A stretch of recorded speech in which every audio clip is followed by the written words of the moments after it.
And we're back with another episode of Franchise My Business, the podcast for franchisors, hosted by franchisors. I'm your host, Kevin Oldham, and if you're watching on video, we're recording from our new studio. So if you didn't see my social media post, we may not be friends on social media. There is a season of change with our podcast. When we launched, we really didn't have a dedicated place to record. And so I found a little studio that was in our same building as our main office, and we leased it out and got it all ready. And I spent a year in there. And I think that year was super, super important to getting this thing launched. But then we look back and realized that we could be saving some costs and didn't need this dedicated studio. And so now I'm doing this from our main office. And that kind of goes in tune with today's topic, which is tackling challenges when you're expanding. So we're expanding all of our businesses. Our franchise business is expanding. Our marketing company is expanding. I am a serial entrepreneur, so I have another company that's launching called VUCA Fit, which is with my mindset coach, Jose Bolaños. That business is expanding. And when you're expanding, you end up coming across lots of things that are challenging. And so I want to walk through some of those things as it relates to a franchise system. And I think probably the number one thing that is probably challenging is making sure that you're getting the right people integrated into your organization, hiring. And hiring is challenging, right? Whether you're a Z or a ZOR, whether you're an entrepreneur, you're a hiring manager in a company, whatever it is, hiring people is deeply personal. It can be challenging. And it's one of those things that I think is kind of a learned art. It's not necessarily a science. I've made a handful of bad hires in my career, way more good hires than bad hires. And I don't really have a ton of guidance in this because I'm not necessarily, I used to think I was one of the best at identifying talent. And now I feel like I'm really good at it, but I've had some misfires. So this isn't going to be an HR conversation. This isn't going to be about hiring. This is going to be more about the mental aspect of tackling challenges when you're expanding. This is where we're going to introduce a concept that you're going to hear more and more from me in this podcast as I go through the season of kicking off another podcast very soon in the mindset space. We're going to talk about a concept called VUCA. VUCA, VUCA, VUCA. So what is VUCA? Matter of fact, I have a hat for new business, VUCA Fit, and the word VUCA is not really a word, it's an acronym. That acronym is coined by the U.S. military to describe the terms or the world after the Cold War. So when the Cold War ended, there was still a lot of volatility, uncertainty, complexity, and ambiguity in the world. And that's where the acronym, U.S. military loves speaking acronyms. They came up with the terminology or the acronym VUCA.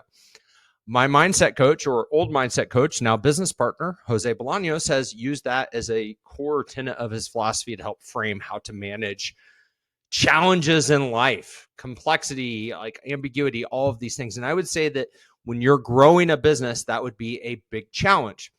So let's isolate all the stuff that has to do with business, the hiring process, like all of those things. I want to focus on the mental aspect of growing your business. Whether you're the business owner, whether you're an employee, it does not matter. What matters is we all have stuff that we bring to the table. It's good stuff. It's bad stuff. We have stuff. We've got junk. Okay.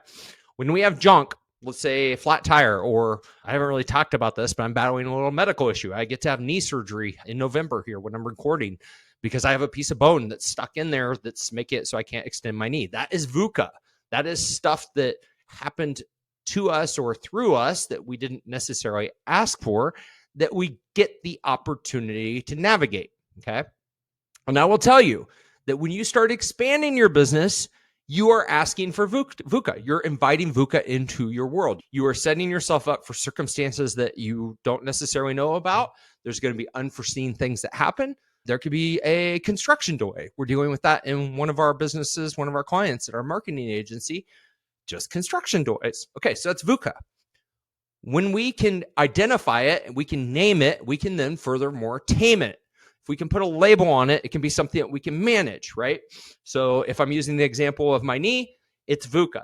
It's something that's happening. I can't change it. I absolutely have to have surgery to get this thing removed, and it's not my choice. Two things I can do. I can just feel sorry for myself, which I've done a little bit, not too much, but a little bit. I think it's important to grieve and feel emotions, but then figure out a way to battle the plan, to figure out a way to enlist the professionals that are going to help you, figure out a recovery plan, figure out a plan to get from point A to point B. Okay. So when we can name things, we can tame them. So we're going to identify it. We're going to put a label on it. We're going to call it VUCA. And then we're going to figure out a plan to manage it. And so when we're talking about expanding, typically, we talked on the HR component. You might be bringing new technology into your business. You might obviously bringing franchisees on, and those franchisees have this whole crazy personal life that influences their business life and all these things. All of that can result in VUCA. And it's just stuff. Like we all have stuff that we navigate. So then how do we manage it? Well, through a lot of the things that I've been doing, I've been on kind of a be a better person development journey. And a lot of the things that I've been doing to train are what in VUCA Fit language, we would say are training for life. Okay. Because you got to train for life. Like an athlete trains for sports, you got to train for life. And so some of the tools that I use, breath work, cold therapy. So ice baths, heat exposure. Okay. So you can go in saunas. I don't use saunas a lot because I don't have one. I would love to have one. Maybe that'll be a bucket list thing. Working out. So stressing your muscles, putting yourself in uncomfortable circumstances. All of these things that you do that are uncomfortable cause you to regrow stronger and better. Okay. And I think that's the name of the game. It's like every mistake that we make in business, sure, they can be expensive. They might impact people. They might impact your balance sheet. They might impact your P&L. They might impact a lot of things, but they're growth opportunities. They're opportunities for us to persevere, to be better at the end of it, to increase our VUCA capacity so that the next time that thing happens, it doesn't bother us as much. Okay. And here's kind of the way that I want to wrap things up. Okay. When you train your mind, when you figure out how to control your mind, when you figure out how to make your mind your ally versus your nemesis, you really are in control of really, I think the only thing that we're in control of, which is your thoughts, right? Like if you have bad thoughts and you communicate those to yourself, it's going to impact everything. Your performance is going to tank. And I've been there. Like I've been in the dumps before, I'd be like off in the ditch. And I would tell my wife that I'm like, I'm in the ditch mentally. I was in the ditch mentally yesterday. Yesterday was Halloween. First Halloween that I did not go trick-or-treating with my kids because I was not physically able to. And I was in the ditch. Everybody left the house. And I was like, man, I'm here alone. And this kind of sucks. And I felt it.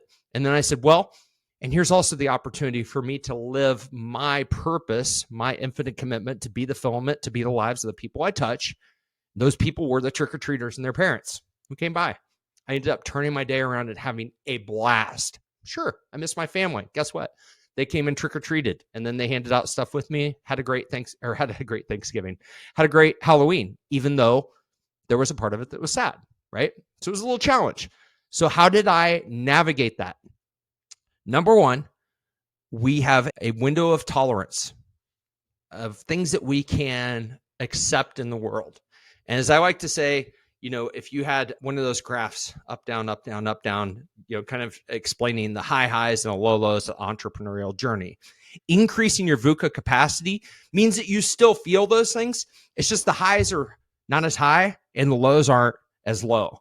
You're keeping that band a little bit more narrow while still being able to expand the amount of stuff that you can take on.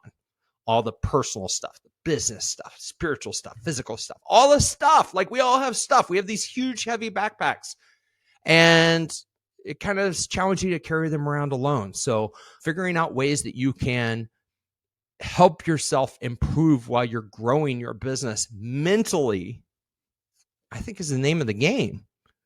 Because once you've got the mental aspect done of business, like everything else is just resource allocation and all those things. Like if you're a level-headed leader, got good emotional intelligence and such, like life's good.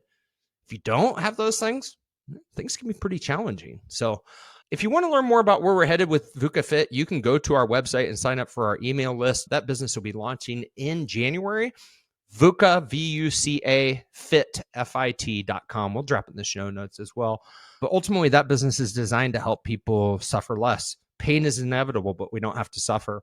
And I think that's one of the things that I'm learning about expanding as well. Growth can be painful, but we don't have to feel the suffering associated with it in our businesses and our franchise systems. So there you go. Until next time, I'm your host, Kevin Oldham. I have 2 asks. Number 1, if you like what we're doing at Franchise My Business, please smash the subscribe button. Number 2, I'd love a review. Want to know how we're doing? Don't leave me hanging out here, people. Have a good week. As a matter of fact, have a phenomenal week and be well.